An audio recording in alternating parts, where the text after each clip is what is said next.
हाँ जी, अस्सलाम वालेकुम। एलएनडीटी गुजरांवाला की तरफ से मैं हूँ डॉक्टर ज़हीर उस्मान। फील्ड में ना आजकल बड़ी यूनिक सी कंप्लेन आ रही है फार्मर्स रात की ना।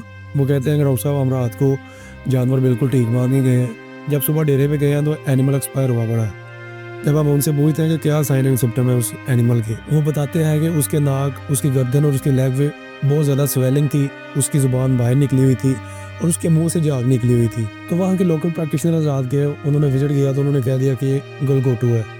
जब 2-3 केस मिले तो मैंने जब उसको विज़िट किया तो मैंने जाके उसकी जब ज़ुबान को साफ़ करवाया ना, तो उसकी ज़ुबान पे 2 फ्लैंग के निशान थे, यानी कि 2 नुकीले दांतों के निशान थे। चूँकि आजकल बारिशों का सीज़न है और कुछ एरिया पे फ्लड एरिया भी चल रहा है और साथ में क्या हो रहा है कि धान की जो फसल है उसकी काश्त हो रही है, जिसकी वजह से क्या है कि ज़मीनों में बहुत ज़्यादा पानी है, जिसकी वजह से सांप बाहर निकले हुए हैं और वो क्या करते हैं, बाड़े में कुछ जगह देखते हैं, उसमें आके वो रहना शुरू कर देते हैं।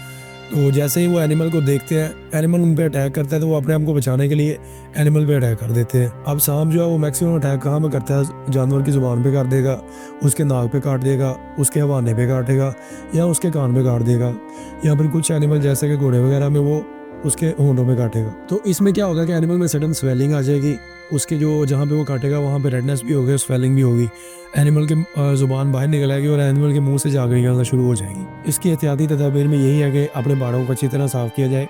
और मोस्टली बाड़ों में क्या होता है कि पत्थर, ईंटें वगैरह पड़ी होती हैं, उनकी दरारों में आके सांप रहना शुरू कर देते हैं, या फिर बाड़े जो है वो बाड़ों के इर्द गिर्द झाड़ियाँ उगी होती हैं, वहाँ पे वो सांप रहना शुरू कर देते हैं। तो इसकी एहतियाती तदाबीर में यही है कि बाड़े को अच्छी तरह साफ़ किया जाए, वहाँ पे मौजूद कोई भी पत्थर, ईंटें वगैरह हैं उनको हटा दिया जाए, या फिर बाड़ों के इर्द गिर्द जो भी झाड़ियाँ हैं उसको साफ़ कर दिया जाए। या इसके अलावा जो है आजकल चिचड़ों का भी सीज़न है, तो साइपरमेथ्रिन या डेल्टामेथ्रिन की स्प्रे कर दी जाए, जिसकी वजह से जो है वो सांप की जो मैक्सिमम हाउसिंग है उसको तबाह किया जाए। अब चूँकि सांप में टॉक्सिन मुख्तलिफ तरह के होते हैं, कुछ टॉक्सिन जो होते हैं वो ब्लड पे इफेक्ट करते हैं, कुछ टॉक्सिन जो होते हैं वो न्यूरोटॉक्सिन्स होते हैं जो दिमाग पे जाके इफेक्ट करते हैं। इसके ट्रीटमेंट के लिए यही है कि आप मुतलका जो करीबी शिफाखाना हैवानात है वहाँ पे जाके मुस्तंद वेटनरी डॉक्टर से जाके अपना रब्ता करें।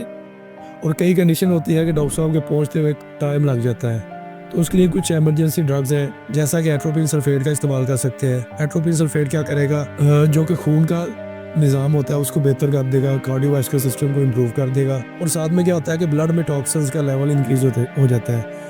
उसके लिए आप क्या कर सकते हैं कि एंटी हिस्टामिनिक ड्रग यूज़ कर सकते हैं, जिसमें फेनेराबिन मेलिएट है, मेप्रासन मेलिएट है, उसका इस्तेमाल कर सकते हैं जाके, ताकि ब्लड में टॉक्सिन का लेवल मिनिमाइज़ किया जाए। और कुछ स्नैक्स जिनका टॉक्सिन न्यूरोटॉक्सिन होता है, उसके लिए आप क्या कर सकते हैं कि कैल्शियम ग्लूकोनेट का इस्तेमाल कर सकते हैं। वो क्या करेगा, कैसिलरी कूलिंग को रिलीज़ करेगा, जो कि मसल की कॉन्ट्रैक्शन को इंक्रीज़ कर देगा, जिससे जो है वो आपका न्यूरोमस्कुलर सिस्टम इम्प्रूव हो जाएगा और एनिमल रिकवरी की तरफ आ सकता है।